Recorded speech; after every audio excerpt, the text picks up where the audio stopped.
एक हरे भरे जंगल में चिड़ियों का एक छोटा सा झुंड रहता था। उनमें एक नन्हा रंगीन पक्षी था जिसका नाम था चीकू। चीकू को अपनी मीठी आवाज़ और फुर्तीले पंखों पर बहुत गर्व था। जंगल के बीचों बीच एक बहुत पुराना और विशाल बरगद का पेड़ खड़ा था।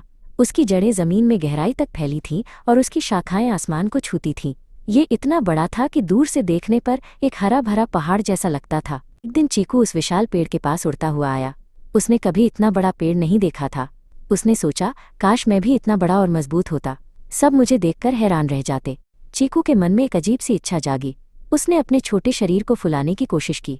उसने अपने पंखों को फैलाया और अपनी छाती को बाहर निकाला, ये सोचकर कि वो बड़ा दिख रहा है। चीकू का दोस्त मिठू उसे देखकर हैरान रह गया। चीकू, तुम क्या कर रहे हो? मिठू ने पूछा। चीकू ने गर्व से कहा, मैं इस बरगद के पेड़ जितना बड़ा बनना चाहता हूँ। मैं भी उतना ही विशाल दिखना चाहता हूँ। मिठू ने उसे समझाया, चीकू, तुम एक नन्हे पक्षी हो। तुम कभी पेड़ जितने बड़े नहीं बन सकते। अपनी क्षमता को पहचानो और उसी में खुश रहो। चीकू ने मिठू की बात नहीं मानी।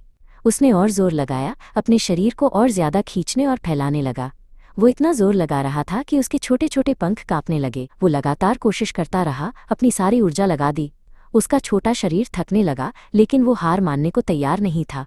वो बस उस विशाल बरगद के पेड़ जैसा दिखना चाहता था। आखिरकार ज्यादा जोर लगाने और अपनी सीमा से बाहर जाने की कोशिश में चीकू की सांस फूल गई और वो टहनी से नीचे गिर पड़ा। वो दर्द से कराह रहा था और उसे अपनी गलती का एहसास हुआ। मिठू और दूसरे छोटे पक्षी तुरंत उसकी मदद के लिए आए। चीकू ने सीखा कि हर किसी की अपनी खासियत होती है। बड़ा होना ही सब कुछ नहीं होता, बल्कि अपनी पहचान में खुश रहना ही सबसे अच्छी बात है।